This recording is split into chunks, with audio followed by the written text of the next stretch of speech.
already பார்த்தனால எனக்கு Sharanya is like one of my favorite characters in the film. She's a true girl's girl. So Sharanya அப்படியே மேடையில இருந்ததோட அப்படியே a few words about the film. First எல்லாருக்கும் sorry, கொஞ்சம் late ஆயிடுச்சு. நான் வேலூர்ல இருந்து வந்த அதனால டிலே ஆயிடுச்சு, சாரி. தேங்க்யூ பிரசன்ட் மீடியா, நீங்களாம் கரெக்டாக அட்டெண்டன்ஸ் போட்டீங்க, நன்றிகள். ஃபஸ்ட்டு வர்ஷா மேம்க்கு நான் தேங்க்ஸ் சொல்லிக்கிறேன். அவங்க வடச்சென்னை ஒர்க் பண்ணும்போது சொன்னாங்க, நான் படம் பண்ணால் கண்டிப்பாக நீங்கள் இருப்பீங்க சார்னான்னு சொன்னாங்க. நான் நினைச்சேன் சரி எல்லாரும் சொல்கிறாங்க, டெல்லியே சினிமாவில் கேட்டோம், அவங்களா தான் சொல்கிறான்னு விட்டேன். ஒரு 2 years முன்னாடி கூப்பிட்டாங்க. அவங்க கால்லாம் பண்ண மாட்டாங்க, ஜென்ரலாக மெசேஜ் மட்டும் இருந்தால் நான் எதாவது ஃபாலோ பண்ணிட்டே இருப்பேன். படம் பண்ணுறீங்களாம்மா வீட்டு எழுதிச்சாங்க அப்படி சொல்லிட்டு ஸ்மைலி போடுவாங்க. அப்புறமா ஒரு நாள் கால் பண்ணாங்க, ஆஃபீஸ் போனேன். நான் ஆஃபீஸ் அட்மாஸ்டர் பார்த்தோன்னே ஆஃபீஸ் போட்டாங்க போல், ப்ராப்பர்ட்டிலாம் இருக்குது அப்படின்னு சொல்லிட்டு உள்ளே போனேன். மேலே இருந்து வந்தாங்க, உட்காந்துட்டு ஷேனா நம்ம ஒரு படம் பண்ண போகிறோம். ஓகே, கண்டிப்பாக அதில் நீங்கள் இருக்கீங்க. வெற்றி சார் இப்போதைக்கு பண்ணுறாரு, நீங்கள் இருப்பீங்க, அவ்வளோ எதுவும் சொல்ல.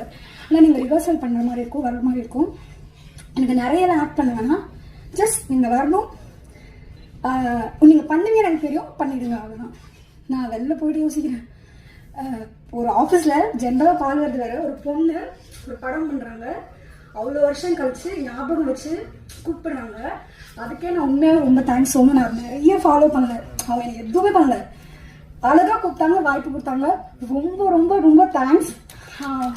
அப்புறம் வெற்றி சாருக்கு தேங்க்ஸ் சொல்லணும். தேங்க்யூ ஸோ மச் வெற்றி சார். இங்கே சொல்லும்போது அந்த பொண்ணா வடிச்சவன் நடிச்சிருக்கேன், அடுத்தடுத்த இடம் சாரோட படங்கள்லாம் ஜென்ஸ் டாய்லெட் மாதிரி, பொண்ணுங்களுக்கு வாய்ப்பே இருக்காது, வெறும் ஜென்ஸ் மட்டும்தான் இருப்பாங்க. அப்படி இருக்கும்போது சார் வந்து கண்டிப்பாக காசன் குரு சார்கிட்ட காமிச்சிருப்பாங்க. அப்படி காமிக்கும் போது சார் வந்து ஓகே பண்ணதுக்காக ரொம்ப thanks sir. Cross route film company, yes okay sir, thanks. மேனேஜர்ஸ்லாம் வந்து எங்கள் சங்கத்தில் எத்தனை படம் அடுத்தடுத்து ஒர்க் பண்ணாலும் அவங்ககிட்ட அழகாக பேசி இந்த காஸ்டன் குரூப்பில் வந்துட்டேன். And Anjali, she is very sweet. அவங்க எப்போ நான் வந்து மிங்கிள் ஆகிறதுக்கு பயந்தேன், நாங்கள் 2 பேரும் ஃப்ரெண்ட்ஸ் தான் பண்ணியிருக்கோம். ஷி இஸ் ரம்யா அண்ட் செல்வி. நிஜமாக இந்த படம் பார்க்கும்போது நான் இன்னும் படம் பார்க்க 2 வாட்டி கூப்பிட்டாங்க, ஊர்லேருந்து வர முடியல, மிஸ் பண்ணிட்டேன். ஆனால் பார்த்தோம் நிறைய பேர் இன்ஸ்டாகிராமில் காலேஜ் பொண்ணுங்கெல்லாம் நிறைய பேர் மெசேஜ் பண்ணாங்க, கொஞ்சம் ஃபாலோவர்ஸ் ஏறிட்டாங்க பொண்ணுங்க கூட, அது கொஞ்சம் ஹாப்பியாக இருக்குது. ஷரண்யா ஐ மீன் செல்வி மாதிரி ஒரு ஃப்ரெண்டு கிடைக்கணும் அப்படின்னு சொல்லும்போது ஓகே அப்படியா அப்படின்னு சொல்லிட்டு எனக்கு ரொம்ப ஹாப்பியாக இருந்தது. அவங்க கூட மெசேஜ் பண்ணிட்டு எனக்கு. ஸோ அதுக்கு தேங்க்யூ அஞ்சலி. அப்புறம் என்னோட காசன் கூட எல்லாருக்கும் நான் விஷ் பண்ணிக்கிறேன். அண்ட் ஈபி சார் எனக்கு வாய்ஸ் கொடுத்தது, எனக்காக வேற ஒரு பொண்ணு தான் வாய்ஸ்